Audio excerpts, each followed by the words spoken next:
welcome to Germany and Augsburg for the International Canoe Federation's second Slalom World Cup of the 2017 season. It's the famous Ice Canal, clearly well known as the hosts of, well, 23 World Cups and the 1972 Munich Olympics.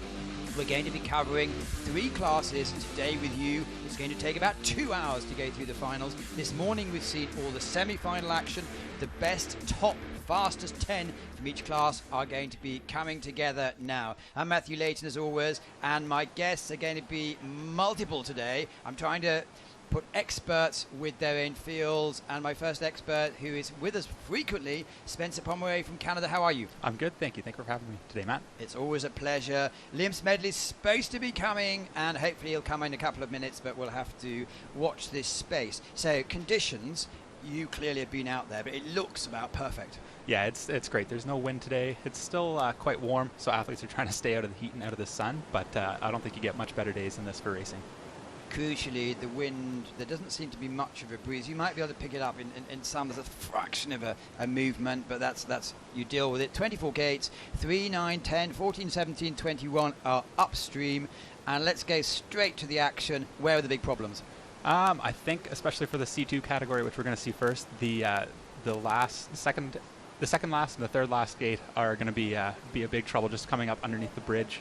We saw a number of 50s there this morning in the semifinals in all the categories, and I think that's a tough move right at the bottom when you're nice and tired, so that'll be crucial. And interestingly, when we were walking down last evening, 8 o'clock Central European time, quite a few of the German athletes were not looking worried, but they hadn't really seen this combination before, which adds a bit of fun. Anyway, let's go straight into the standings after World Cup 1. These are the positions the athletes came last week in Prague.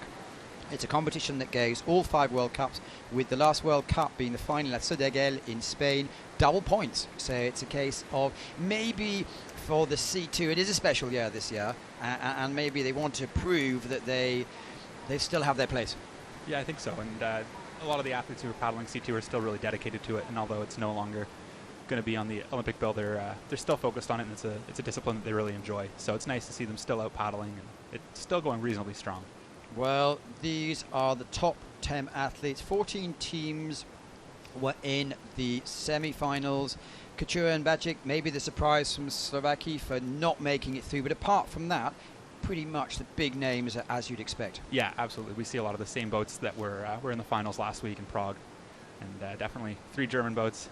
Going to be looking for some strong performances here at home.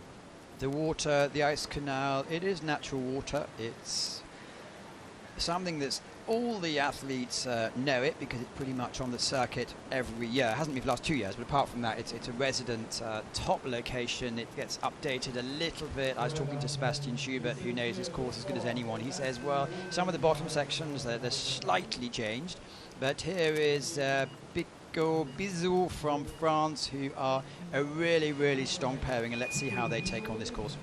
It's a really interesting course here in Augsburg. It's very narrow. I mean, similar to a lot of the modern courses, but this one very unique. The water surges a lot, so there's element of luck in how it's flowing for you as you're going down. It looks like they've done a great job at the top, getting across the washing machine hole. Some athletes were saying they actually like the fact it's unpredictable, so you have to actually think on your feet or your bum. You definitely have to, be able to make split-second decisions. It's a really fun course to paddle, but it can definitely be a little frustrating at times when you get the wrong surge. Now this is quite fast water coming under the bridge, and we're seeing an interesting maneuver here where 9 up is lower than 10 up. Yeah, this is actually really cool. I haven't seen this in a race here before, although not to say it hasn't happened, but definitely something people will have practiced. 2-second penalty for hitting a post. As you can see, it's instantaneously added onto the score. They're coming around Moby Dick. They've taken river left. That was up some debate, I gather. Yeah, that's correct. So they did a great job, I think, setting the course for the qualifications and then this semifinals and finals course, making the athletes choose options and sometimes trying to leave it a little ambiguous as to whether or not it was going to be faster to go left or right above these rocks. And I think with the C2s, we'll see a number of them going to the left side. It's a bit of a safer line. Because yesterday was a standard course, wasn't it? And here, I believe they've said it a little bit more tricky. And I want you to talk me through this last bit because this has been the correct move so far. Oh, well, that looks like they knocked the wrong side of them. Yeah, so this is those couple gates we just saw there do follow the path of the water, although you have to really be on top of it and turning early so you can get back. And then this last section right here, 22, 23, very tricky. I think they've given up. I don't think they're working too much on this one, though. But that's been, so many of the athletes have had challenges before, challenges during, and well, Pico Bizet, unfortunately, they're going through the motions, but it's not how they wanted to go. No, and like I said before, it's tough because you're super tired at that point in the course. Gate 22 is just on the wall, so you don't have that much room to turn without your stern hitting. So you have to, I think, either be really on top of it or use that hole to push yourself over to gate 23. Well, if you just tuned in, thanks so much for joining us. Apologise for the quality of the images earlier this morning, but the organisers are really working as hard as they can to get it up. Spencer Pomeroy is being joined by his hopefully friend and compatriot Liam Smedley, who you've been on the water this weekend. How are you, and how do you see the action?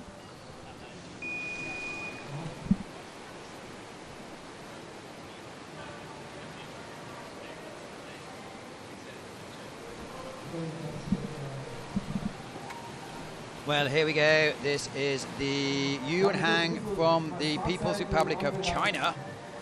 And what do you know about these? Well, it looks like they're doing a good job at the top. They, I don't know that they were there last week in Prague, but I saw them paddling this week, and they looked quite good on the water. They're a nice, strong partnership, so they're really good in the pushy water. They can fight against the early wall, though having a bit of trouble in gate 9 there.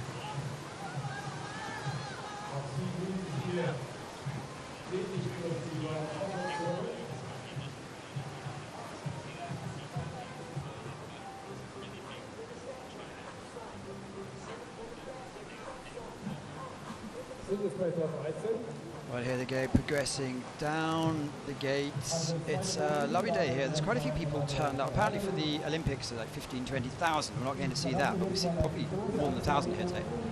Yeah, this is definitely a popular course for spectators. It's a nice park to hang out in.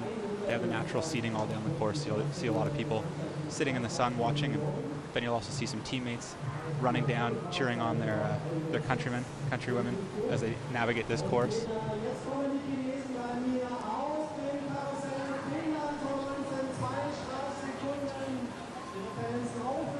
It's just one more move. They did pick up the touch on 19, but I think they did a pretty good job of getting through that tough little offset. Well, we'll see now the under the bridge move. So it's a little tough to see from the angle. There's quite a good hole or hydraulic right there. They've done a good job using it. I think especially with the C2 and not having much room, that's going to be really necessary to get through it. Well, it looks like it's a competitive time. We did see the fastest in the semi-finals go down in 1:10. They were 3 seconds clear. So to put down 1:17, it's a good solid run. Yeah, I think so. I mean, there were no major issues there. They had a little hiccup, I think, paddling up through gate 9 and then that touch at the bottom. But other than that, I think it was a pretty solid run. Definitely going to be happy. I think getting all the gates in this course is always a good start. So I think if you set yourself up with that, you're going to be pleased. Lucas and Simon, though, as you can see on the graphic, Simon, the older brother, 9th in Rio, 13th in Tatson in the Europeans, and they are individually good and together can be very good. Yeah, it's exceptional to see that they both mastered the single classes as well as the double class. So I think they bring the experience from their other days of racing into the C2, and it's probably pretty useful for them. But this will be the first time in the final this weekend. Did a really nice job through there. That one gate 7 is a dive, so it's actually in the eddy. You're going opposite direction of the water, and they managed to keep their speed through it really nicely.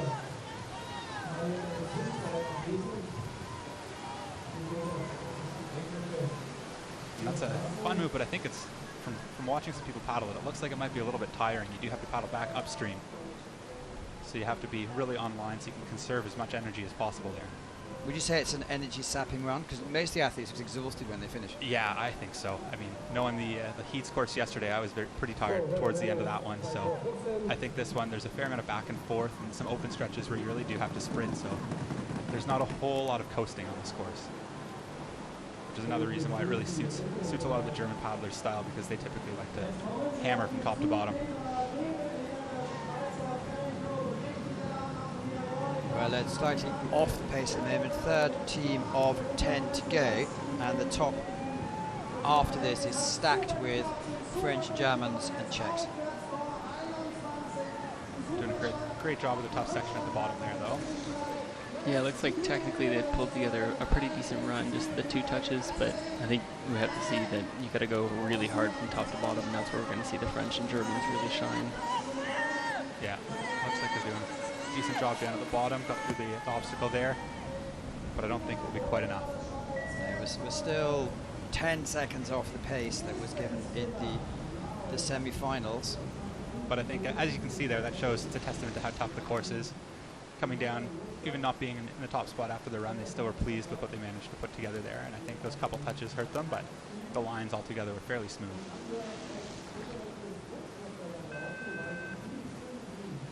Well, Berling and Becker say it's not their home course, but they are a very strong partnership. There's been a couple of injury issues in the last few years, but they've been around for a while. Yeah, so not their home course, but they certainly will have had a lot of experience paddling here in Augsburg.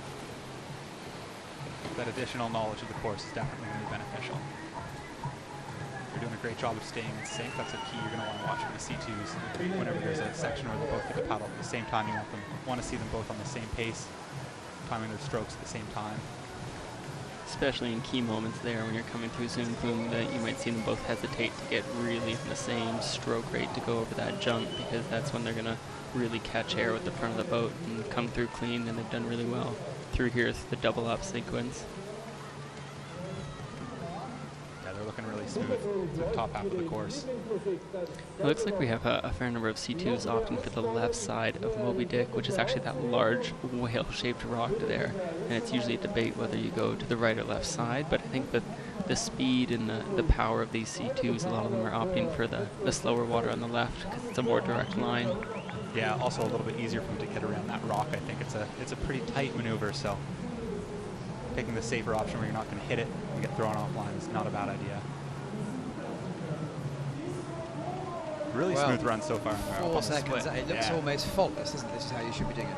I think they're putting on a clinic right now. The last test will be those little move here, 22, 23. But I would imagine this is a move that they will have tried at least once or twice in their careers. With a pretty good idea how they have to go about it. Well, they've been caught a little bit, would you say? Or yeah, it looked like they did get hung up a bit in the middle there. Although I don't think it was the end of the world. Well, they're certainly going to go in the provisional lead. Will that be enough? I think it's the fastest time of the day, though. Yeah, that's wow, big lead for now. Put down a good run. Yeah, I think being clean, being online, there wasn't much. I don't think they lost too much on that run. Definitely a good run to put down in the finals.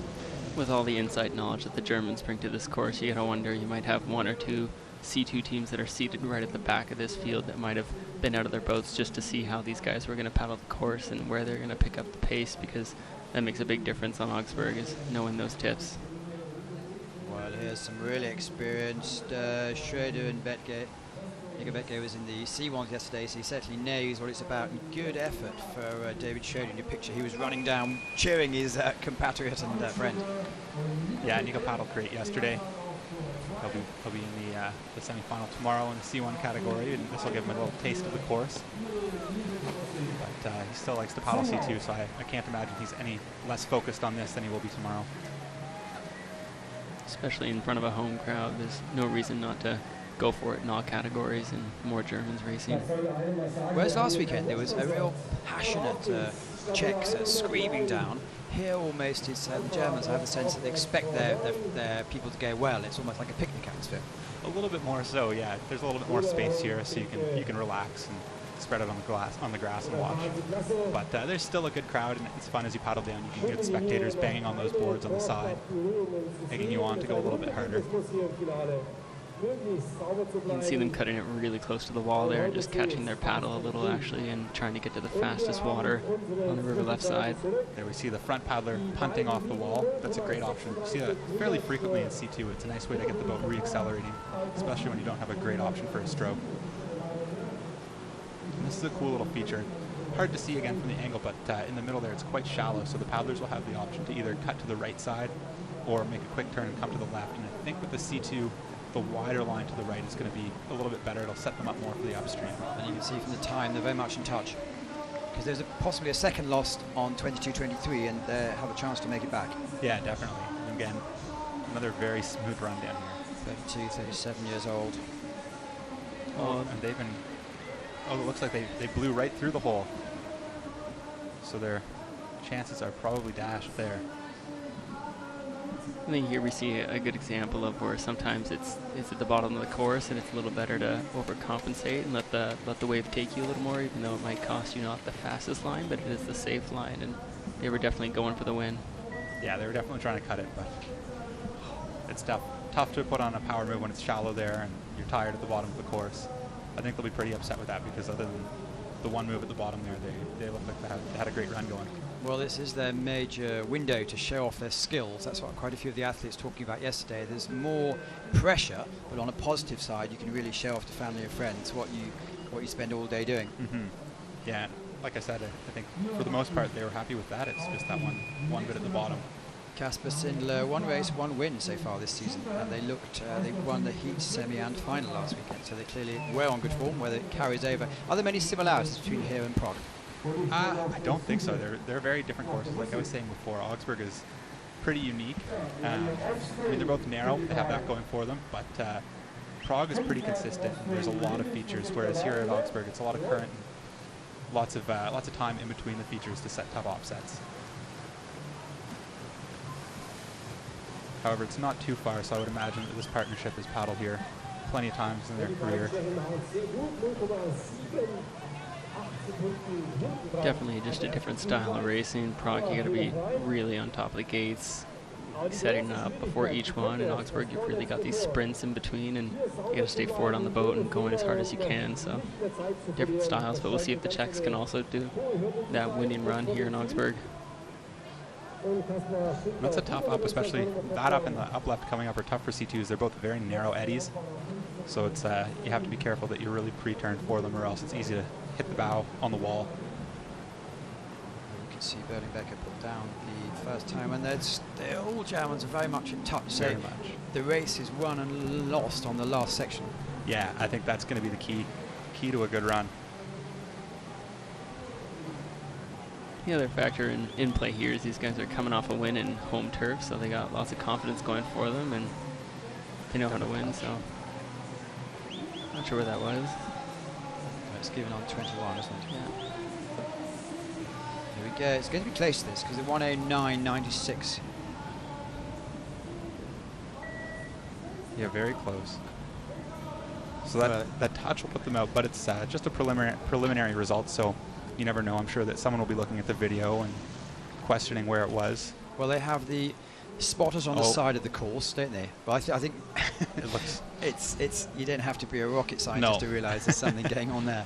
But they have the two spotters. They have the spotters on the side, and then they have two spotters in the actual office just below us, checking whether alternative races happened. Then they have the close-up video judges, and so they really do. Nothing's a perfect science, but it's very, very good. Franz Anton Jan Benzian, one would expect they know this course inside out and they've been training on it all year. However, I did speak to Jan Benzian and he said yesterday was the first time they've been on it this year. Yeah, they spend a lot of time up in Leipzig, both of their home courses, but I've seen them on the water this week and yesterday as well, and they both look like they're paddling really well. Well, Jan is the master of understatement. He said, I'm getting old now and I didn't train much in the winter, which probably means I train more hard than anyone else. Yeah, I think so. It's, the Germans train pretty intense most of the year, so. But look very much in touch. Yeah, and they're staying really in sync here. It's a really fun thing watching C2. It looks really good when it's done well. And because they're both, just going to the history of these two, they've been around forever and they're very accomplished C1 paddlers as well. Yeah, definitely. They're a joy to watch in both categories. They did a nice job cutting it really close to Moby Dick. Not hitting it, but definitely taking a tight line past it. Did you see the touch on 9? I didn't notice that one, but... Yeah, I think it was the bowman with his arm coming into the gate. Although I'm interested to see the split. It looks like they're still having a great run here, regardless of that 2-second penalty. Well, the boat just seems to be moving all the time, doesn't it? Keep it going. Yeah, they don't manage to slow it down too often. They've been paddling exceptionally well in terms of being in sync, which sometimes it doesn't become obvious the whole way around because it looks so smooth, but they've definitely been carrying their speed so well that way. Well, the crowd and the speaker who's at the top of the course is certainly revving the athletes up and the supporters up.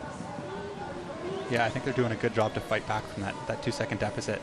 Looks really smooth so far. This is the crucial last move. Oh, and they're going to get it, but not the fastest, I don't think. I think in the K1 we saw Peter Kauser and Jupiskovic absolutely nail it.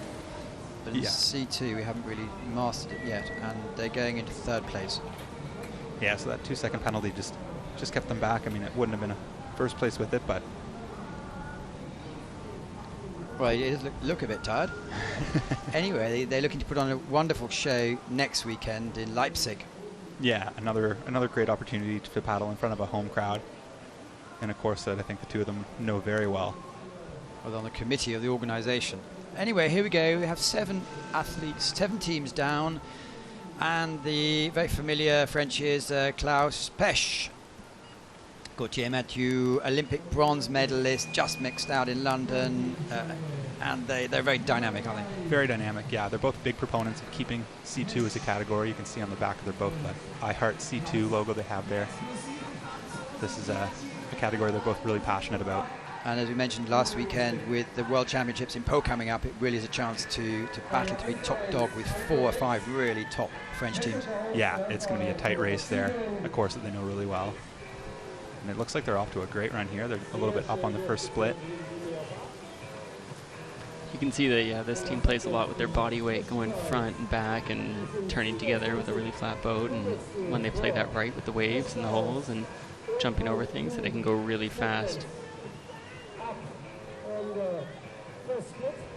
Nice and smooth. Really close to the wall there. But I think it's going to work out nicely for them.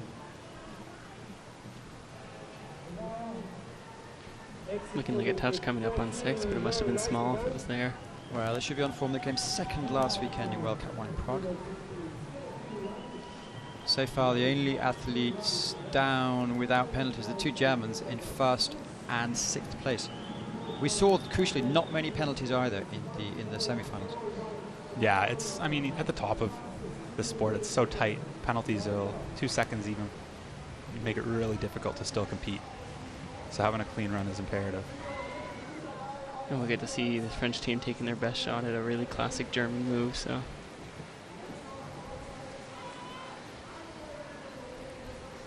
Oh, just forcing it around at the end there. That's a tough one to turn down because the water on the outside is actually kind of slow, so the bow wants to catch on it. Are they going to have a medal? Well, maybe, but we have the Skanter cousins and Karlovsky and Yanni, who were 3 seconds faster in the field. Yeah, a couple great boats still to come. It looks like they know they've got 2 really good boats coming down, so. But, I mean, wow. Get out of the way. As we saw this morning, anything can happen, so they'll be watching the scores, seeing the outcome. Not common that we see that bowman taking the hand off their paddle to avoid the touch, but anything for the win in the finals here in canoe slalom. So the Skantars reached the peak last year in Rio in the World Cups. They've had a bit of a slow start to the season in the Europeans, missing the final, and last week missing the final, but they are the dominant team, aren't they, really? Yeah, they're a fun team to watch paddle. They've got lots of experience, pretty explosive duo as well, which I think suits this course, and here we see a lot of their speed. We haven't seen much time change hands under the first bridge, though, really. No, that I think is a pretty, I don't want to underplay it, but reasonably straightforward. And there we can see very tight with the other splits. I think that with the Hochschwarners coming before these guys, they had such a tough team to battle to get to the very top of Slovakia, that now that they've made it onto the world stage in the top boat, that you see them right at the top of the field.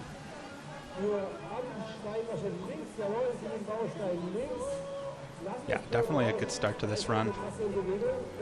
But as we've seen, the bottom is where it becomes a little more difficult.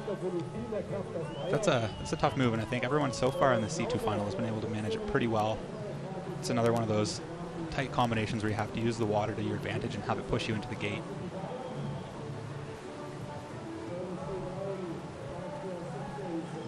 It's interesting how we see the 2 different styles. The French team coming down before this with a really explosive high turnover. These guys are taking some longer, bigger strokes, but always in sync, and both styles can go really fast. And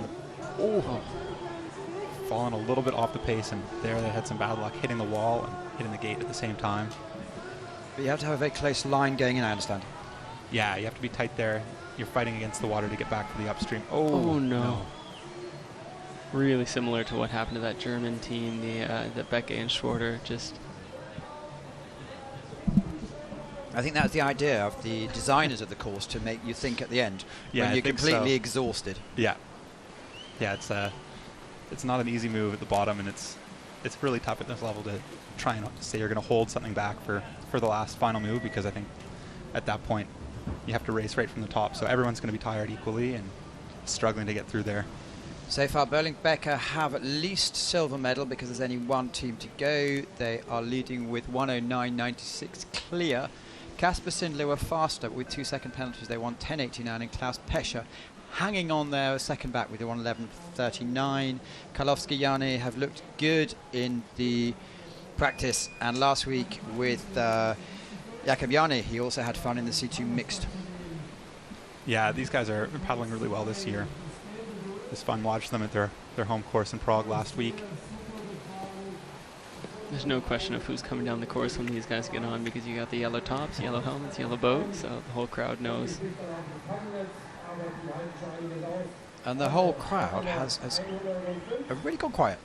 Yeah, they have. I think they're holding their breath for the German boat.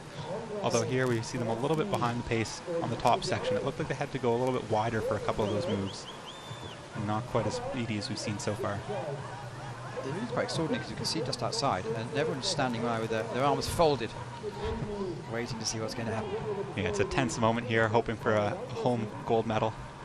But so far, crucially clean. Well, you can see the standings. Berling-Becker clearly from Germany. Truly a Czech-German battle here for the podium.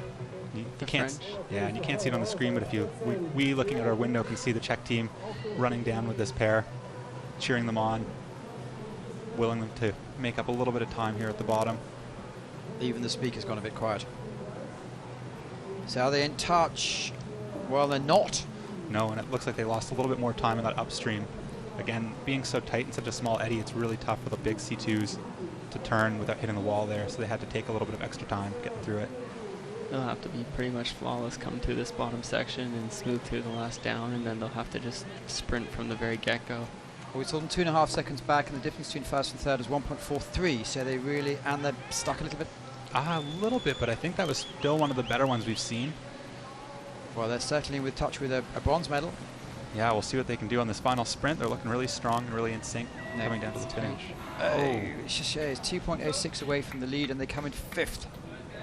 Yeah, and there's quite a gap between the others. Not quite, I think, what they needed to do on the top, but you know, they managed to put it together really nicely for the tough moves at the bottom.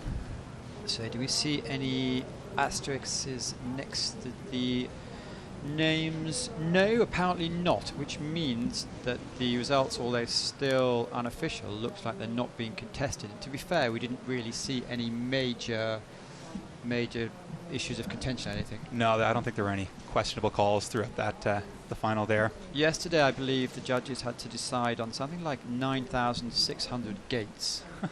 And with the video officials and the slow motions and everything, I think they changed 10 decisions. What amazing judging.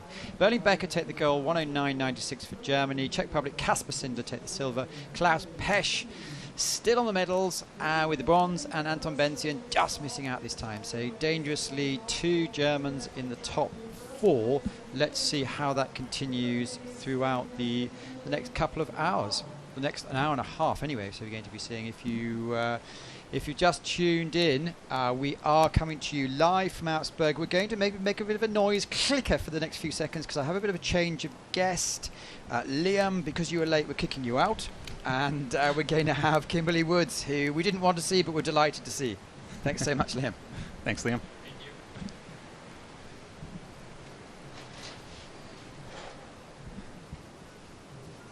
So it looks like we do have one German boat in the C1 Women final, so I'm sure that the crowd will be looking to continue on their streak. And you can see the World Cup standings after 2 events. Kasper Sindler, 115 points, which means they are providing well. Klaus Pesch still in there. There's still 3 more World Cups to go, with the last World Cup doubling up for points. So Kimberly was just doing her hair. Hello, Kimberly, how are you? Hello, I'm good, thanks. How are you? Very well. Last time we saw you in the commentary box was when you were 16 and a half in Cardiff. Yeah, it was a long time ago. That's probably the last time you missed the final of the C1. Yeah, it was a long time ago. But I am happy to be here and a bit gutted with my results, but I'm happy to be commentating and watching the finals, see some exciting racing. So let's build you up, then put you down. Last year you won Tatson at the end of the year. This year you won the European Championships. Last year you won Prague, and yet this morning you had a shocker. Yeah, I mean, it's a difficult course, and the water is always forever changing. I just wasn't the best on the day, and just one small error in my run, and yeah, that's Canoe Slalom though. But I'm really happy that I've got kayak tomorrow, so resting for that, and hopefully we'll see some good action. Just a quick question I haven't quite understood. C1 Women is now in the games, but most of the most of the actual female athletes are still doing C1 and K1. Do you think coming closer to Tokyo you'll have to make a choice? I think some girls may have to make the choice, but like the likes of myself and Mallory Franklin, we're both like competitive in kayak as well, so I feel like we both won't make a choice because we're both competitive in both classes, so I feel like we don't need to have that choice. And at the moment, because clearly the semi-finals on the same day, so you have an exhausting day. Sorry, the heats are on the same day, so you have an exhaustingly long day like yesterday, but the semi-final and finals are on different days, so I suppose you can manage that. Yeah, it's really easy to manage over the Saturday and Sunday, but if you don't make it through on first runs on the heats, it can become a long day. Like myself yesterday, didn't make through in my first runs in kayak, so had to go second runs, but I made the choice to not watch the demonstration runs afterwards because it was a very long day for me. Well, we're glad to have the benefit of your experience here. A good crowd, they're mainly under the shade, so there's some huge trees, sycamores I think, and it means that the vast majority of supporters are actually under the first gate. So, Spencer, you're still here, thank you. Yep. You are a C1 specialist as well. How do you see this from an outsider's point of view? How do you see this stacking up this race? Well, I mean, let's just give a bit of glory to who's leading the standings. Myself, but then you've got some really good girls in the top 10 there, and quite a few of them have made into the final. Might have Mallory and Anna Satir as well. Okay, sorry, Spencer. So for today, moving on to today's final. I'm not saying pick the winner, but it's interesting to see we have Nure Villaruba, Jessica Fox, who are back, and also who have we got? Oh, sorry, Luca Jones is in her first final. So it's interesting. Those two girls had the 50-second penalties last week. Yeah, and I think Luca must be quite pleased with making the final this week. It's nice to see her in there, but there's definitely no lacking in strong contenders, I think, in this final. It's going to be, I think, similar to the C2. That last move is going to be a crux to how well you do. And for Kimberly, your friends and direct competitors? Yeah. I mean, I've known a lot of these girls for a while now, been on the scene from about 4 years ago, and just about to see Lena go off through the starts, and she's been on the scene for quite a while. So it'll be exciting to see who actually comes on top and who puts the best run down. We did see in the men's not much time changing hands before the first gate. The C2 is really tight. In the men's as well, the first splits at the top. I think we might see a little bit more option there. We saw the spin in the first gate, so we might see that a little bit more than we did in the C2 category. Yeah, there's a lot of options you can take on this course, and I mean, as well as any other course, but I think in the C1 especially, it depends on what side you're more dominant on, and most of the girls will switch, and I don't think Lena switches too much, but we'll see quite a lot of switching in the final and also in the semi-final as well, which is what we saw. In fact, here we have 10 higher up than 9. Is that a mental challenge, or are we just fairly easy? It depends on where the water, like how they've used the water, and there's a wave just alongside it, so you can use it quite nicely. But if you get a bit of a wrong entry into 9, then it can knock you off a bit. But you can use the wave really well to get to it. Yeah, they make you think, I think, with the course that they've set here in choosing the lines you're going to take. But there is typically an option that will allow you to use the water to help you. And so far, I think Lena's been doing a good job of using it and taking advantage of that. Yeah, sure. I'm assuming that she trains here quite a lot 'cause she's German, but I'm sure that she'd definitely be looking to put a marker down for the rest of the girls. Opting to go offside through the upstream there and taking a wide line, which I think we'll continue to see. We saw that a lot with the C2, and I think with C1 as well. It's advantageous to be approaching the up from the wide angle instead of coming on top. Yeah, I made the mistake of coming on top of that and hitting the wood a bit above, but you may see Mallory Franklin going over the top. It's maybe slightly quicker, but you can get more run around the side. That's a very nice curl from Lena at the bottom on the upstream stroke. So when you saw this course, this layout for the first time, well, I guess this morning, if you didn't watch it last night, what were your initial thoughts of the 22-23?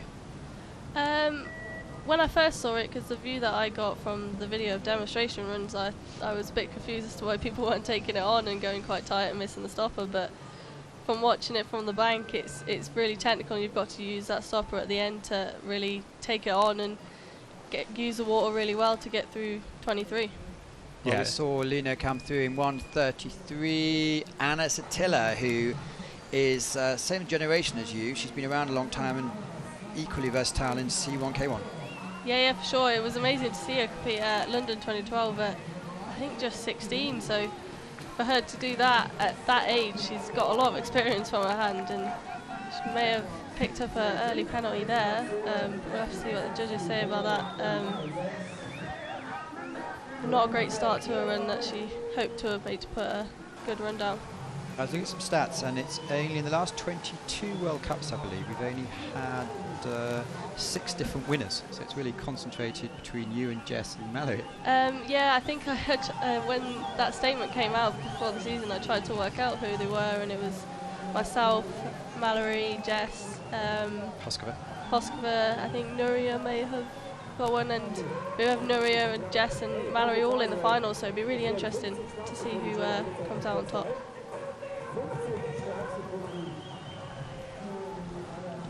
Choosing to switch onto her left side there to make most of the little stopper to get into the upstream.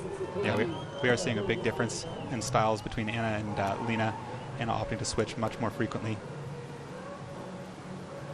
Yeah, you see some of the girls switching a lot more often because they maybe not be as confident on their offside or just simply don't have the strength to. So being on their upstream blades or being on the onside of the boat, it seems to be a lot quicker than going to their offside.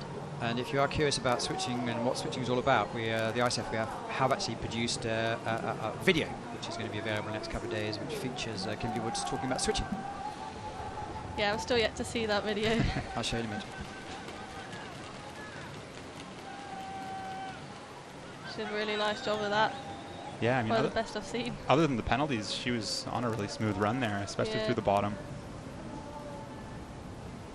I'm sure the Brazilian team will probably look at that gate too, but really good run other than that.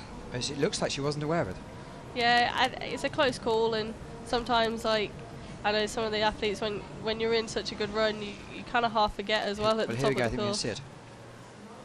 Ooh. It's a difficult decision, isn't it? It is very difficult, yeah. So they'll put on super slow motion, they'll even stop the actual action on a camera angle that is supposed to be as good as you can get. But there are some decisions you just can't make, I guess. Here we are, Clara Olazábal from Spain, 18 years old. So it makes you sound old. It does make me sound old. I'm turning 22 this year, but luckily I've got another year under 23. So to see all the young girls making finals is really good for the sport. Yeah, C1 Women is definitely one of the younger categories as well, I think, because it's maybe so new, but it's great to see a lot of the top competitors who have long futures ahead of them. Yeah, with 3 years until the Olympic Games, I'm sure we'll see quite a lot of depth and strength in the semi-finals as well. Not seeing just a few regulars getting into the finals, we'll see a lot more people making them. I think in Prague we saw was it 53 entries, and here we have over 40. Yeah, I think we have 45 this race, but it's still amazing to see so many. Looks like she was having a little bit of trouble. Gate 9-10 there. Yeah, she picked up a touch as well. Yeah, she goes left side of the rock. There was some decisions to make there, whether to go right or left, but I made the last decision to go in my run, to go right, no left, sorry, in my run. When you say you made the decision, was that just on a gut instinct, or talking to your coaches, or timing, or? I think it was more of a gut instinct in the run because my boat was moving more towards the left than the right, so I made a quick decision, and I think it paid off, but I made just too many mistakes at the one. So here we see her opting to go on the left side of the rock there, which means she's got a little bit more to turn, but it was a bit more of a direct line. She'll let you use the water now. A bit early, but makes the most of it with a nice fakie. Yeah, did a really good job around there. And I mean, the raw time itself isn't bad, but she's having some issues with the penalties, unfortunately. We'll see. Yes, lots of challenges. Opting to switch while she's in the hole, and she's done a great job of that. Really nice, yeah. It's not the easiest place to switch your paddle. I can't imagine. I would not be super comfortable switching it in midair there, but she's done a great job through there. Just behind Lena. But really good run from her, good to see, just shame about all the penalties. So Luca Jones was committed to K1 before the Olympics and decided to take on the C1, and was a little bit, didn't really seem to know what to expect, and she's come up trumps. Yeah, it's really good to see Luca. I know she's been in the C1 a few times in years before, but see her just transferring those skills from K1 that she knows and into C1. It's really cool to see that girls can do that, and the likes of myself and Jess Fox and Noemi as well, just being able to learn from each class. And clearly Luca took the silver medal in the Olympics, which I guess has changed her life. Oh yeah, for sure. I mean, I go into the Olympics and we would change anyone's life, I'd reckon. She did that down in Ellie, really nice. Look at that, 5 seconds up. Yeah, she's off to a great run here. A little low coming into gate 9, but that's not necessarily a bad thing. You can use that speed to help push you into the up left 10. She's got a really good long reach on her as well, which is really good. And she looks at ease in the water.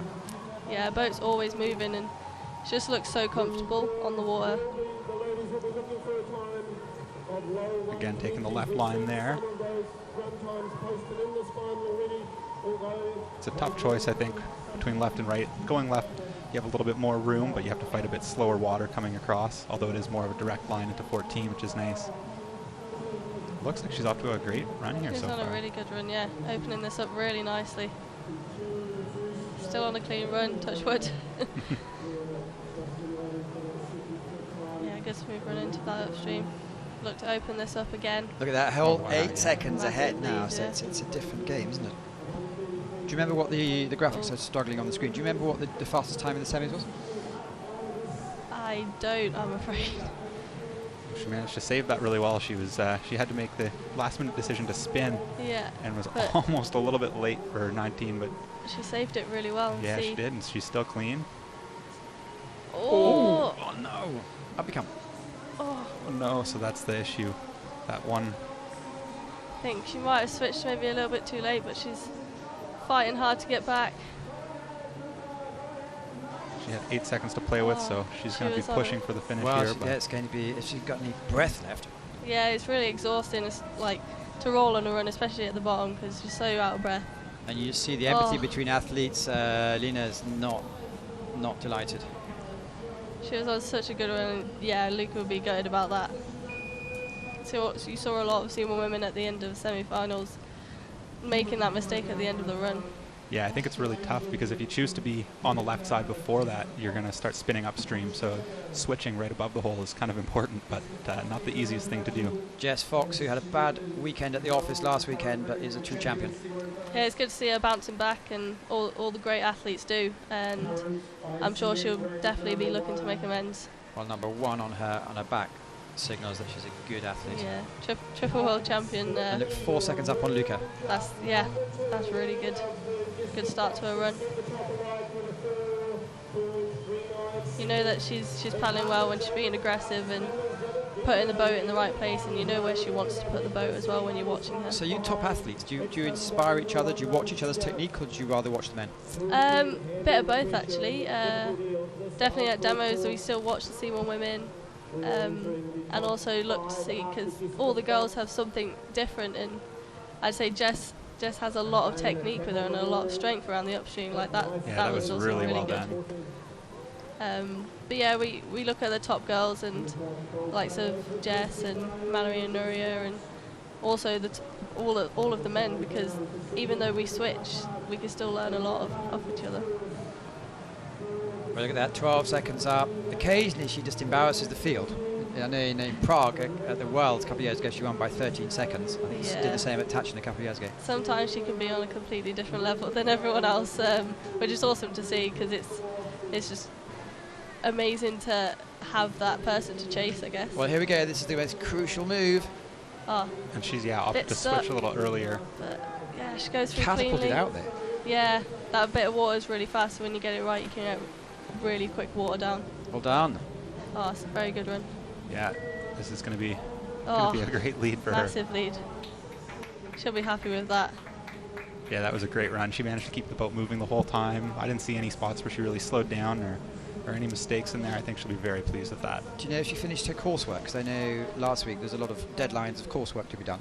I'm not sure actually, but I know that Noemi is still studying, and I know I've just about finished my university, so a lot of schools are also different, so we'll see if she is happy and finished everything. Another toughie, bit of a smaller size, 19-year-old Kate Eckhart, equally at home on a mountain. Another athlete who paddles in the K1 and C1 disciplines. And a father, a great paddler as well, from Tasmania. Let's see how she goes down. Oh, bit of an early mistake, but she'll look to refocus and... Given a 50. Oh, no. No, it's kind of technical error. Oh, done that really nicely on her right side. Just looked to get up the hill.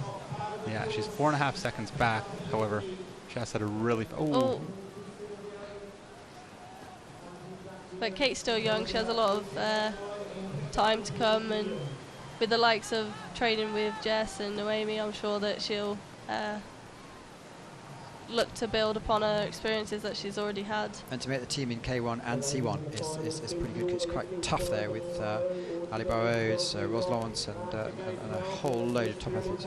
Yeah, for sure. And I mean, even in Britain as well, to make the team in both boats is quite tricky, especially in kayak, with Fiona Penny still going strong.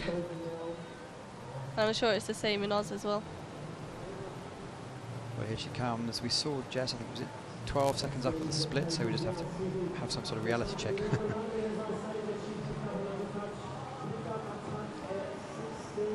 So effectively, she's still within a medal chance. At the moment, it's Jess Fox with a ridiculous time, followed by Lena Stocklin on 1:33 and Luca James on 1:35. After being stuck and taking a roll. Yeah, she cut it a little bit too tight on 18 and has picked up another 2-second penalty. Hopefully she can... Is that deliberately knocking out of the way? No, I'm sure she looked to be a lot closer to the right pole than the left, as it can keep you away from the wall a bit towards the stopper. Well, 1:35 to go into bronze. It's not going to happen, is it? No, I think the penalties may have just cost too Yeah. much. But it's good for her to make the final and have two Aussies in the final as well. So, 6 athletes gone. And Teresa Fedorova, who was in all the events last weekend. She was doing the cross event and the extreme slalom and the mixed C2 and the C1. So she's just 19 years old. She certainly has a good future. And look, you see on the graphics, 2016 junior world champion. Nice and tight in gate 3. It was really well done. Yeah, I know that she does kayak as well, so to see her do absolutely everything on the board is really cool. I know she was very competitive at Tarsen as well at Senior Euros with a silver medal as well, so she'll look to keep on form, and she's a very aggressive paddler, and she's really come on from last year, I think.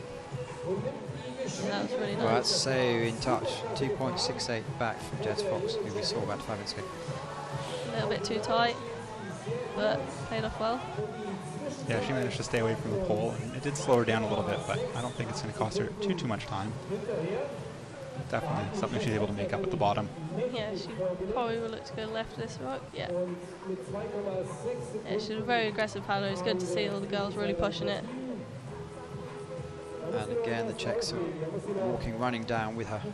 Yeah, the Czechs are always really supportive. Oh, she missed her two-piece. That's quite rare. Sometimes I think when you're just so in the moment and got all the adrenaline going, like you want to just switch hands really quickly, and sometimes your hand doesn't catch up with you. I know I've done it quite a few times. Quite the duck there. Yeah, it's a really nice sweep under. Yeah, she looks like she's a little shaken up, but she's still going strong. Well, still in still second place clean at the as well. moment. Lena was 17 seconds back. That was okay. Give her go. Oh. Pick up. Effectively game over. Yeah, she'll be really disappointed with that, but Is she? No, it's not going to happen. Can't. she might go back for it, but she might just go into the self stream. I suppose you're in such a sort of red zone when this happens. You just want to do your best, but probably furious. Yeah, for sure. She's going Look at back her for go. it. Well, there's 2 minutes between 2 minutes 30, sorry, between each Yeah. athlete coming off, so we don't have too much time. Hats off to her going back for that. That's a really good effort. That. Yeah, it's a great effort. It's really tough to do. You're tired at that point. When something like that happens, you kind of know you're out of it. So Yeah. it's great to see her still push to the finish. Oh, really taking stuff on there. Well, Cécile Texier, who's been around for the last 4 years, is a serial semi-finalist and an occasional finalist from France, of course. Yeah, it's really good to see her make the final, and I know that she doesn't switch like the other girls, so to see her take stuff on a crossbar is really exciting as well. She's very powerful, isn't she? Yeah, she's really strong, really good technical paddler as well. It's quite rare to only have one French in the final. Yeah, the French have really good strength and depth, but I mean the likes of this course, the bottom course really played deficit. So a minute, almost 2 seconds back there, but she's also, I think, picked up a touch above, although it hasn't showed up yet. Maybe she's in the clear. You just see that power. Well, yes, as you mentioned, Yeah. gate 5. Have you talked to her and asked her why she doesn't switch? No, I haven't, but it'll be really an interesting conversation to have. I know that sometimes I have a think that, or maybe just quicker to put a stroke in rather than to switch, but it'll be interesting to see what her reasons are. There's a lot of advantages to switching, but she did that quite well. Yeah, Nice that sweep was up really through. nice. It's tough to do when you try to sweep up in the C1 because you have to reach the paddle all the way across for a tough offside stroke, so it's not the easiest move, and she's done a great job there. It's been a really good exhibition of paddling. Looks as though she'll be a little bit behind Jess's split, but I think still pretty reasonable in the grand scheme of things. 9 seconds back. Very much in second place. Lila Stockland at the moment and Luca Jones hanging on to third place. Oh, she executed that really well on the offside. Yeah, and that up as well. It's a really strong current there, so it's tough on the offside to pull yourself in nice and deep, but she's done a great job. She's on a downstream blade as well for this move, so... Oh, no. She just didn't get in the stopper too much. She might have gotten her head in there. It's tough to see from the angle. Well, initially they're giving her a 50, but there are other angles, I believe. Yeah, and they do have a couple of judges just upstream, so they have a better view than we do. I think she knew as well. She just didn't get in the stopper too much. No, you really have to come down into the trough and push yourself over, or else Yeah. it's really tough to get your head into that gate cleanly. So 8 of the 10 athletes going. Jess Fox is through with 116. Lena Stocklin, Germany, second at the moment. Luca Jones, third. And 2 really, really top paddlers. Mallory Franklin, who's been around forever. Yeah, she's, I think she competed at the Senior Worlds in 2009, I think it was when it was first allowed, so a lot of experience, and she's only 23 years old. And crucially, confidence must be going high as she was the fastest qualifier in the K1. Yeah, for sure, like over the winter she's been really knuckling down on what it takes, and training with her has been a really good push as well, pushing each other on, and she's a bit caught on the boils there, but she'll look to refocus and get back online, and she's in touch with Jess's split as well. So you train together all the time? Yeah, most of the time, and along with Adam Burgess as well, who we'll see in the semi-finals tomorrow in C1. She's done a great job through that section after her little trouble coming down the Zoom Flume. 2 ups really nice. Yeah, really good refocus. Have you talked to her at all in between moves or course? No, we haven't. She's been focusing on her race, and I've been focusing on trying to focus on kayak. Oh, big mistake there. Didn't have quite enough upstream angle, and the little wave there just rejected her, forcing her to paddle down and around for gate 14, unfortunately. So let's set her this really nicely to get a good move. Might see her go above, yeah. Yeah, it looks like she is. Oh, small touch. And you can see Adam and the rest of the Brits running down with her. Yeah, it'd be really good for the Brits to get a medal at this race, and especially in the senior women as well. We've got such good strength, and probably an emergency spin there. Yeah, that's another thing that you'll see lots here. Augsburg makes you think on the fly, and she did a really good job there. I mean, not maybe her first plan, but I think it worked out pretty well. I think that's the thing with taking things direct. You can put an emergency spin in. Oh, a bit stuck there, but looked to come out clean of that. And so crucially, the time to go for is 1:33 to take the she should get into silver medal. Yeah, she should be in second place. She's got a medal. Yeah, definitely has a medal. Jess Fox at the moment, so far ahead. Yeah, that's gonna be a really tough run to compete against.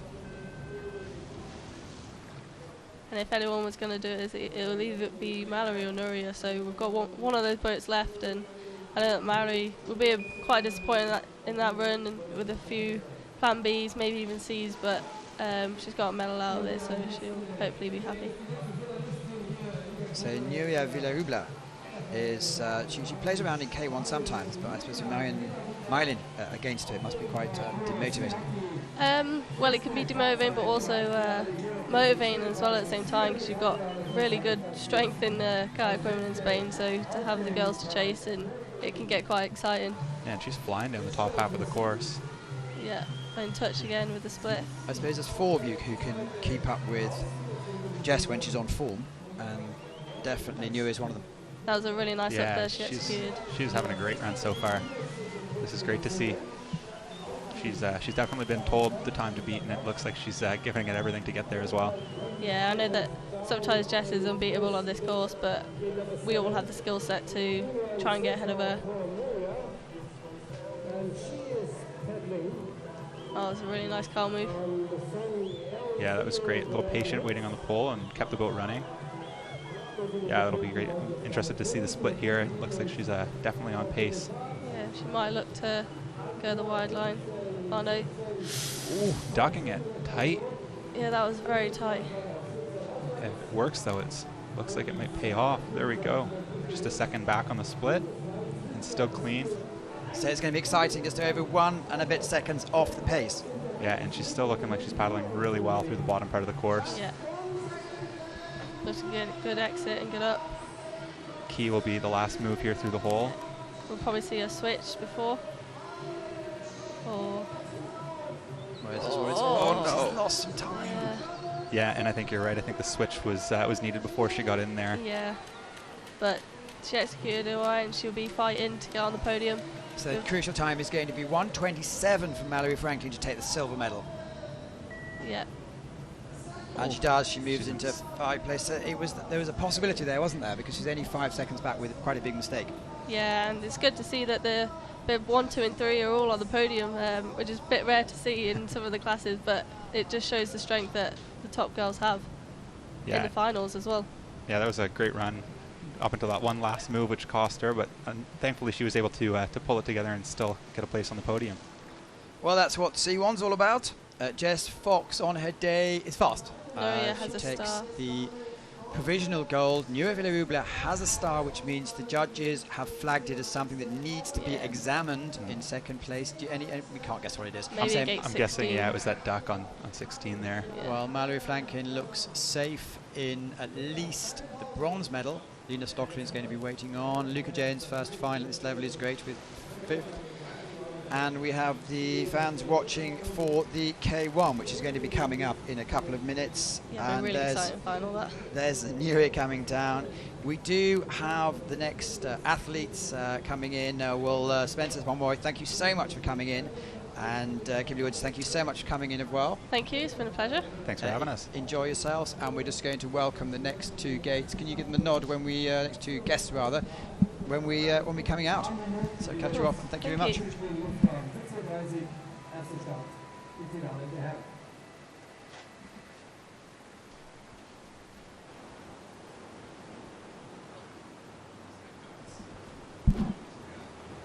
we're just doing a bit of switching. We've come from the C1 women and we're going to the absolute flyers, which is going to be the K1 men. And we do have a couple of guests with us. Let me just, you're on air, boys. Quickly, let's just go over the classification. Say 2 events have gone, and Jess Fox is leading from Mallory Flankin, Lena Stocklin, Luca Janes, and Klaus Athebal. So you can see that there are 3 more events to go. Pepe, Mike Dawson, hello and welcome. Hello, thank you. Yeah, hey guys. Looks awesome out there today in Augsburg. Beautiful weather and pretty full noise racing going on there. We've seen the women's C1 final. Jess Fox totally crushed her semi-final time. And we're going to have 10 of the world's top athletes. There were another 10 who merit to be in this final but weren't quite quick enough on the day. Here we're just going to go over the C1 World Cup standings. Yes, here we go. Anyway, you can read the standing. I'm not sure what the last graphic has said. Here we see Mallory Franklin sitting there in first place, and Jess Fox obviously took out the race today and grabbed some points towards her overall World Cup. But unfortunately, a 50-second penalty last week meant that she's out of the final in Prague, so it cost her a lot of points. And clearly, Anna Satilla is flying the flag for Brazil. She's quite amazing, isn't she? Yeah, she's started very well today. Not too much lucky on the gate number 2. I think this is not 50, but they just say yes. But Anna, she's really good in the water. I think the next race she'll be okay. So let's move our focus to the top 10 of the look it over. Looking about tomorrow, let's look at the top people who are going to be performing today. First down is going to be Lucien Delfort, who is very fast, but apparently often quite close to the gates. Yeah, I think Lucien's got a point to prove this week. He picked up a mystery touch, he thought, last week in Prague, and it meant that he was off the podium. So this week he'll be looking to prove himself as a medal contender. He's number 12 in the world. Right after him, we've got Vid Prindis, a Czech legend at the moment. He took out the Prague World Cup last week and is in hot form, as is Andre Tunke. So you can see as we go down that list, this whole final is really stacked. It's going to be a really tight race on what could be said as one of the harder courses we've seen this season so far. And Pepe, where do you see the crucial move? Anyway, let's look at the standings after race 1, which is by definition the results that we saw from last week. And so Sebastian Schubert had his first medal since 2014. We've just mentioned Lucien Delfort missing out. Jay Clark was quite off the pace today, and the other athletes. But going down today, hopefully they'll give us a graphics in a moment of the reverse order of the times they had with penalties from the semi-final. And as you can see, Mike's mentioned quite a few of the big names, but we have Hannes Egner and Sebastian Schubert with local knowledge, and Peter Kauser looked like he was cruising coming down. Yeah, I mean, these guys know this course really well. The local boys, Sebastian and also Hannes, know the course incredibly well, but we saw a lot of mistakes out there in the first run. We saw Joe Clark miss the final because he just got offline, which shows the caliber of the course. And right now we head to the start. We've got Lucien Delfort out of Australia setting off. He's going to be going to set a pretty quick time. I think he's a super dynamic paddler and someone that we love to watch out there. So let's just talk us through the key moves and where we can make up. We saw in the C1 and the C2 not much time changing hands under the top bridge. Yeah, I mean, I think the key to Augsburg is just getting a real good start. That we've seen Lucien get underway at the top, and he's staying off the poles. Boat's moving really well because the water is changing so much here that if you lose boat speed, it's game over. Through the middle section, setting up the second upstream. So 9 and 10, where 10 is higher than 9. Is that psychologically interesting or just one of those moves? I think it's a cool move, you know. It's one you can be really dynamic on. Push under the poles, you can get a sweep gate and see what these boys do a lot of in training. Opting to go down the left side. What do you reckon, Pepe? I think right side is more good. Faster down the right side? I think. I like the Kauser semifinals. It's really fast there. We You see Lucien coming into the tight stagger at the bottom. There's a nice upstream on the left side, which I think we're going to see some big sweeps going in there. Also left side line. Looks good, looks good. What we've seen with this course today for finals day is that the course designers have left a lot of choices for the athletes so they can decide the way they go. Lucy moving into the bottom move. We saw a lot of people come unstuck here in the semi-finals, opting for a bit of a... Game over. This gate's so sick. A lot of people missed the game there. Well, I can tell you as a spectator sitting up there, it was quite entertaining to be watching watching that last two combination. And we just saw so many of the athletes have been left the challenge. Even walking the course last night, there were quite a few, I'm not sure about that, talking about it. Yeah, I mean, it's a risk versus reward, isn't it? You know, you're looking at that, such a tricky combination. You want to make up the time. You're so close to the finish. And we saw a lot of athletes just trying to cut the line way too tight, like Lucien right then, and game over. Last gate of the course, basically, and you're walking home. Well, Vit Prinders spent most of last weekend in the office, and occasionally he popped out to do what he rather does best. Yeah, Vit's one of the talents at the moment, super consistent performer. Also a really nice guy, someone that awesome to hang out with. And I think he's got something to show in Augsburg today. Well, here he goes off. Tight under the second gate, gets a nice entry into that upstream left, big sweep, carrying the boat speed. That's something Vit's really good at, is just keeping his boat moving the whole time on the river. You can see he's staying with the fast flow as he moves into the middle section of the course, something that's really tricky in Augsburg. Well, he's slightly down from Lucien Delfort, just shows how quickly he was. Oh, we saw Lucien have a flyer start, but he came unstuck at the bottom, so I think we'll see a few of the boys be a bit slower than him at the top, but look to make up that time in the bottom half of the course. Right side line. He's opted to go down the right, very tight on the pole. Yeah, I think VT gonna be okay in this race. Yeah, good one. Good upstream, right side. It's You about see left side line now. We see the time. Faster. Oh, And the respect to the German crowd in the sense that they're not saying anything. nice one. Yeah, I think every athlete in this final that's not German's here to try and take it to the local boys and try and win a race on Augsburg, which doesn't happen that often if you're not German. We see Vit coming into the tricky move. He nailed it in the first run. Again, crushed it in the second half. Beach. Go, go, go, go, go, Certainly go. going to have the best time. The best time in the semis was 96.67. He's pushing to the finish. He's going to be close. 97.4. Very good run by Vit. I think it's a medal time.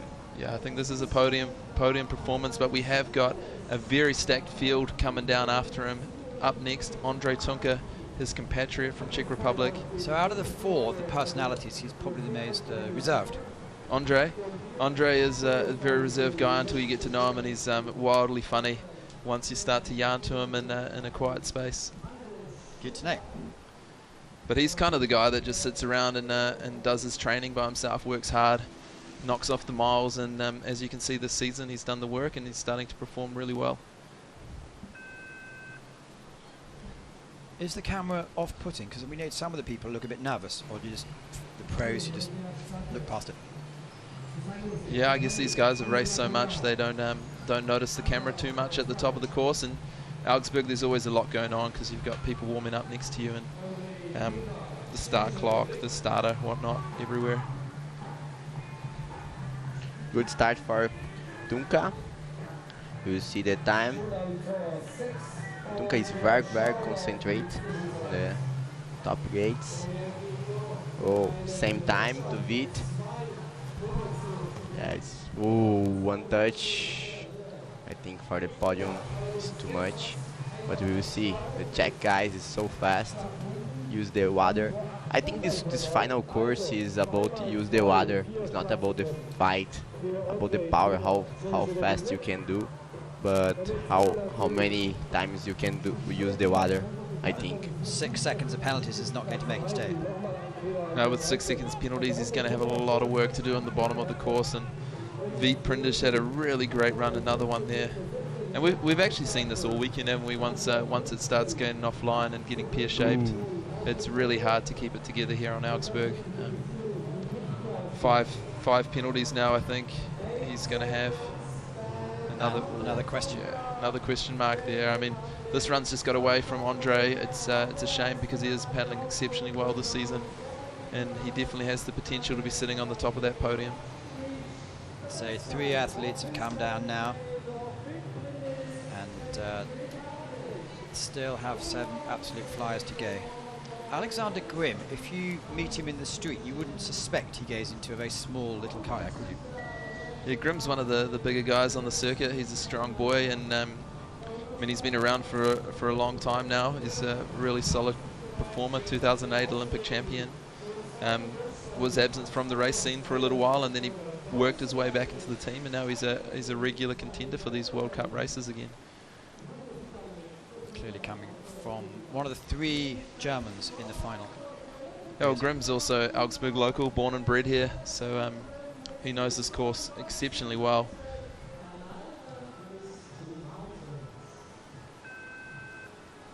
...2008 Olympic champion, Beijing, Alexander Grimm. Yeah, he have a unique style. He's a big man, strong man, but he know the lines, he know the course, and I think he's a... Oh, picking up the touch there. It's going to be full noise to the bottom now, no let up. You can just see how strong he is, when he routes it down the course. And these German guys know the river so well. Yeah. They train here a lot, they race here a lot. The German centre of Canoe Slalom is just across from us here. Only half a second down, effectively. Yeah, with a 2-second penalty.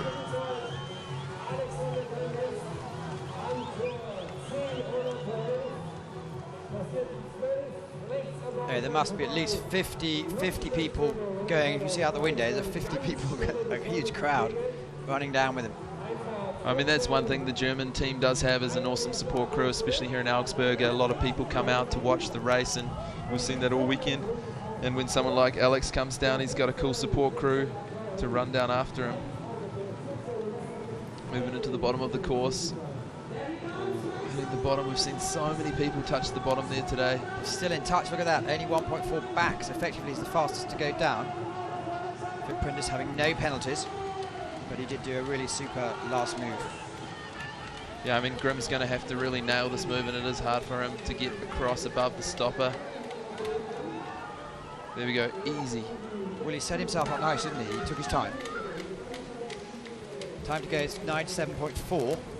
He's pushing it to the finish, 99, 100, 101, out of touch, 102.5.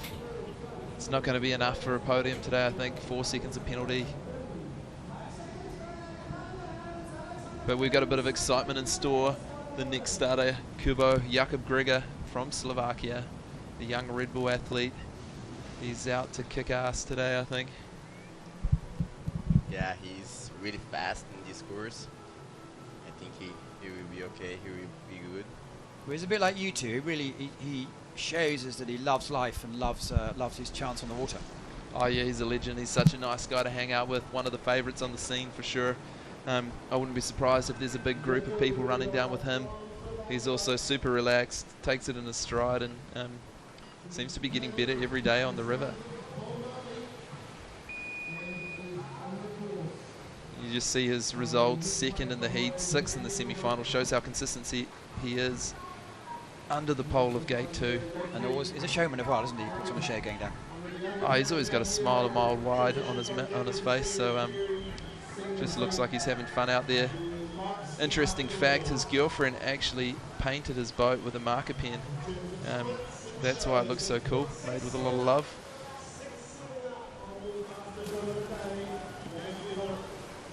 Moving up to gate 10, getting under the pole, carrying the speed of the boat through the middle section.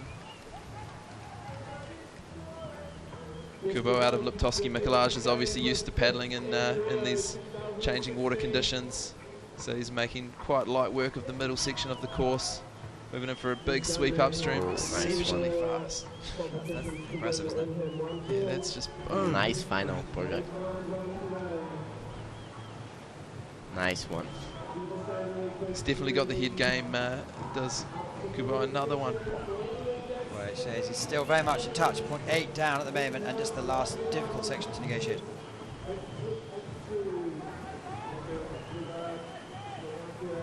Into gate 21, it's such a tricky upstream, pushing out across, getting ready for the last move, the one that's caught so many people out. Opting for the slow line. Oh no, again. See how strong and fit this young Slovak lad is, just ripping up the river. Not quite. That's fair enough. He was very much in touch. See a little bit of anger there. Not to worry, he'll be smiling in a second. Well, completely understandable. I mean, this guy has so much potential, so much talent. He's been paddling amazingly the last 2 seasons, and it won't be long before we see him back in action in a couple of weeks. So talk me through what happened. Was it the water, or was it the angle?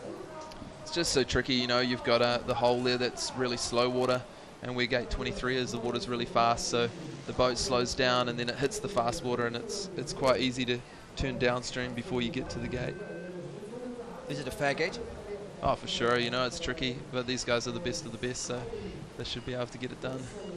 Double Olympian, Hannes Egner. Solid performer, knows this course really well too. Homeboy from Augsburg. Bronze medalist from London, 4th place in Rio. Knows how to perform at the big events, and this one is one of them for him. Really good start. German style. Yeah, I Jim, think. he's got to be one of the fittest guys on the circuit. The ability to push hard from the start to the finish.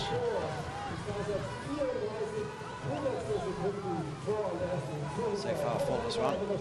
Yeah, you see how well he's using the water, getting good grip on the back of the waves, keeping that boat moving downstream, even through those really tight staggers. Not wasting any time in these flat sections.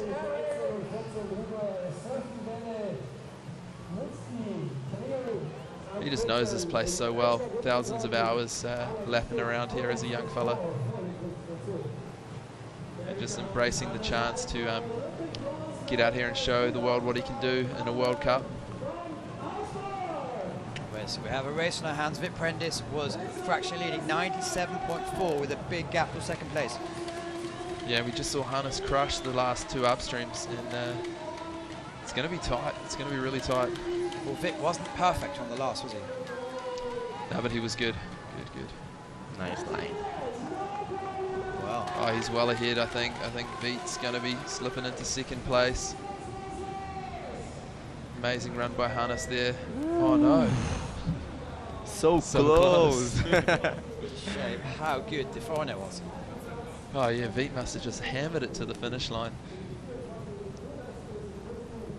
Great run by Hannes. It's awesome to see him out there performing at home in front of the home crowd. Just shows how good Vip was earlier today in the final. Now, if we do have a surprise for us amateurs, maybe it's the next one, Kazuya Adachi from Japan.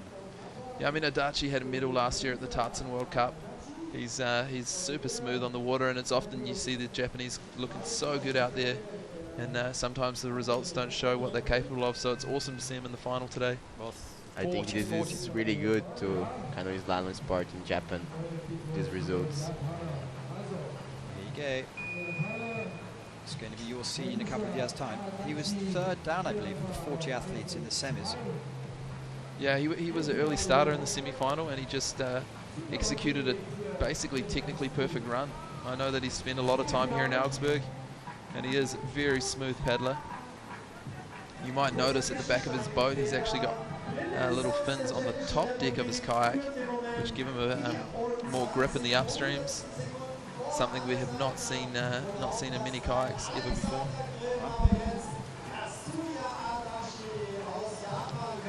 Just picking up a touch there, but we saw he did a 97 in the semi-final, so if he can replicate that with a touch, he's still going to be in the mix for a podium right now. Do you have a star next to the name of Hannes Egner? Now, at the moment, he has no penalties, so it's clearly something going on there. Yeah, it's probably gate 15, where he just ducked under the pole pretty tight. Fast. So awesome to see this Japanese guy ripping it up out there, crushing the sweep upstreams. Adachi is killing it. Moves into the second to last upstream again, another big sweep. Well, he's knocked himself off the first spot at the moment. Those two touches are going to prove costly, but like we were saying before, it's just awesome to see another nation mixing it up in the finals. And I guess there's going to be money pouring into the team in the next couple of years. Yeah, I mean, it must be an exciting time. They have the Olympic Games in a few years. So for all these guys, it's going to be a battle to see who one gets to compete and who can perform at home. Just a word about your courses, Mike. You have a new course in New Zealand. Is it going well? Yeah, we do have a new course in Auckland, New Zealand. It's amazing. It's world class. Definitely a cool place. We're very lucky and very grateful to have that down there, and we've seen a lot of internationals come down to race. Whitewater XL's going down, so a lot of fun happening down under. 3 athletes to go: Kauser, Priskovic and Schubert, who would look good on the medal tables.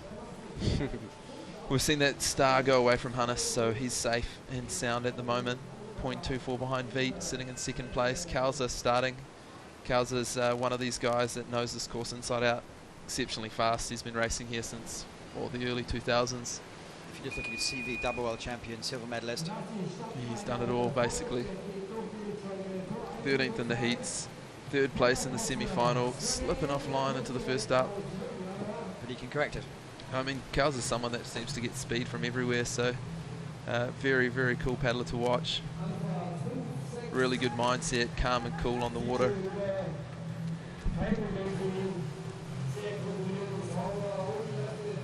Oh, really good. Look at that, 600ths up. Wow.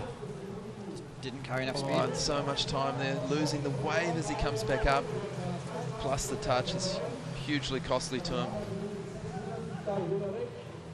But if anyone can pull it back, it's Kauser. Is that because he's getting maximum risk?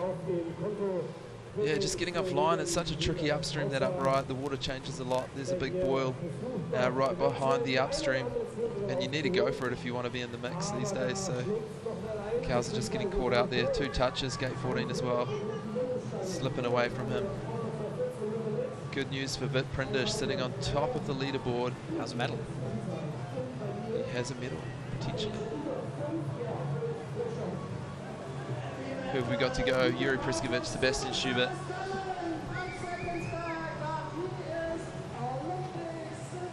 Well, not today. Peter Kauser. Did we see Shuby on the podium last week? Kauser was also in the final. But unfortunate, he's been paddling really well, picked up that silver medal last year in Rio.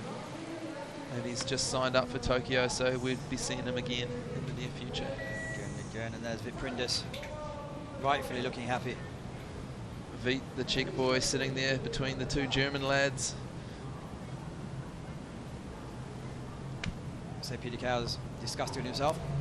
He'll be upset. I mean, he had the potential to take it. He started the run really well, and then it just unraveled a little bit. But we've been seeing that so often here in Augsburg.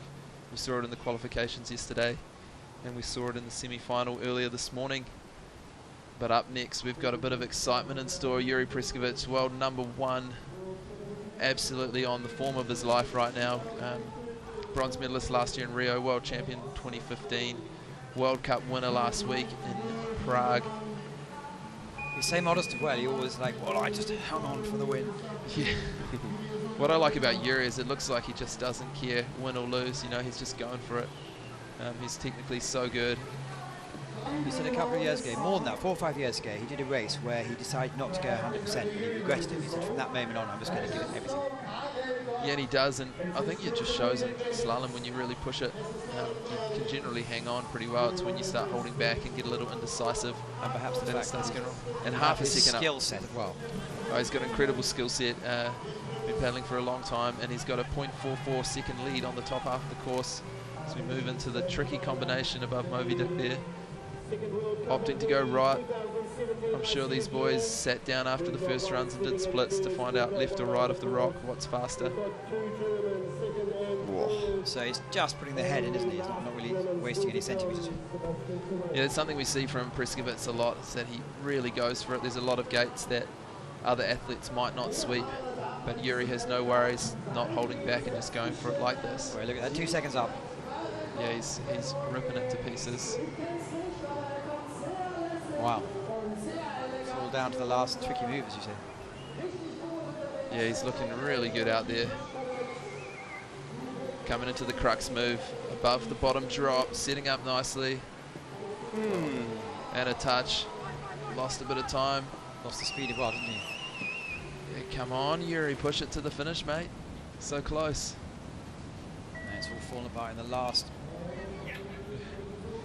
Amazing run time, 97.4. That's a 95. Where am I looking? A fast time. A fast time. 95.93 run time for Yuri, plus that 2-second penalty.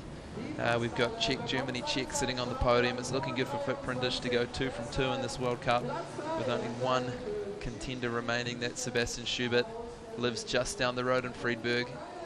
He's no stranger to the race scene here in Augsburg. I saw Stan Jezik in the background, who last week he said, well, I don't know if I'm going to compete. And then it's great to see. Yeah, I think Jezik just loves getting back out on the water. He's got a lot of other things going on in his life at the moment, but he's still an avid competitor. Well, Sebastian Schubert, maximum pressure. Oh, I think he looks pretty calm and collected on the top. He's used to the pressure of Augsburg, knows the course well, has medals from World Cups here in the past. Last time won by 3 seconds. And I think he's going to want to knock those Czechs off the top of the podium. And Hannes Egner, who's twice beaten the Olympic spot, is second for them. Vit Prindish still leading, who's one of the first to go. Yeah, that shows the calibre of the German competitors. Hannes and Schuby battling it out for the Olympic spot the last 2 games. Hannes coming on top. And it looks like Schuby's going to be around to try again for Tokyo.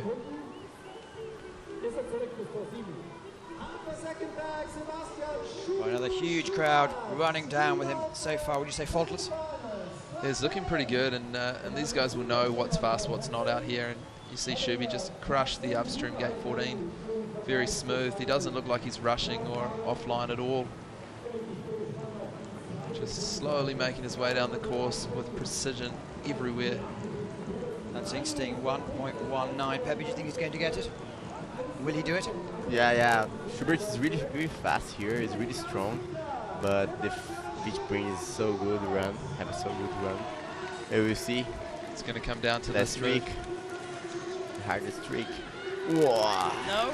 Looks like Vit Prindish may walk away with the title. That's clear. Vit Prindish.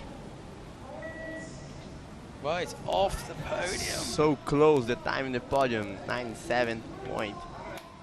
Oh, Sebastian is so... Well, I mean, half the athletes completely viewers themselves. I mean, it's just so hard, I guess, watching this at home. It looks like he's throwing his toys, which he is, but at the end of the run, he was on such a blinder of a run, and to make a mistake like that at home when you have the World Cup in your hands almost, it's a pretty emotional roller coaster.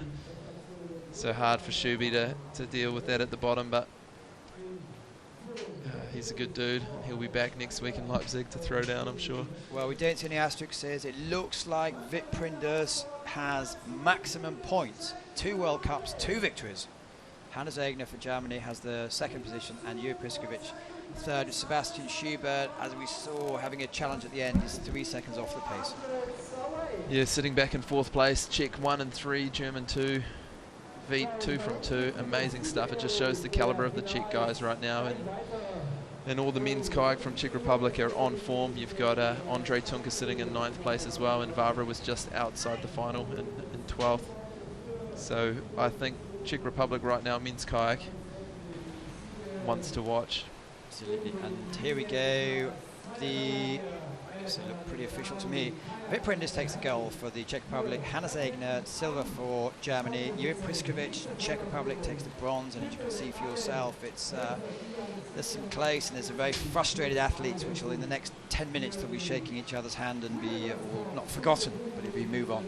Yeah, they'll move on fast. And you see 3 Germans in the top 5, 2 Czechs. Shows how well these guys know the course and actually the caliber of both of those countries. And we did mention Japan, but moving forward for the next games, I know you saw Beppe with yourself moving into Rio. Now I'm training in Foz, but I'm so excited to move to Rio. Maybe this summer in Brazil, this winter in Europe, and next time get ready to the World Championships home to Rome. That should be very exciting, dynamic stuff. Well, boys, I know you got lots to do. Thank you so much for coming in. Really appreciate it. I know you're a little bit nervous, Pepe, but I thought your English was excellent. Not sure. My Portuguese is better. Well, Next time we can do it in Portuguese. Yeah. There's the standings. So Vip Prindis, 2 out of 2. Jure Priskovic, 2 podiums out of 2. Sebastian Schubert still up there. And all the big names are on the top of the list with 3 more World Cups to come and double points in La Cedagel, with the World Championships going into Po. You're both going to the Worlds? Yeah, for sure. We'll be down in Po, watching, paddling, Yeah, me having too. a lot of fun. And next week in Magdeburg. Tell me something about, we've got a couple of minutes left, tell me something about Magdeburg. It's clearly in Germany. What else should we need to know? Yeah, it's in Germany. It's in a town called Leipzig. It's a beautiful historic town in the east side of Germany. The course itself, it's pretty tricky. It's pretty hard. It's an artificial course, pumped course, which is a little bit different to what we see here in Augsburg, where the water is actually flowing down naturally. Germans are going to be fast, I'm sure. Well, thank you so much. All the guests coming in today, and we look forward to your feedback on social media. Tomorrow we're going to have more finals, and thanks for tuning in. Thanks, boys.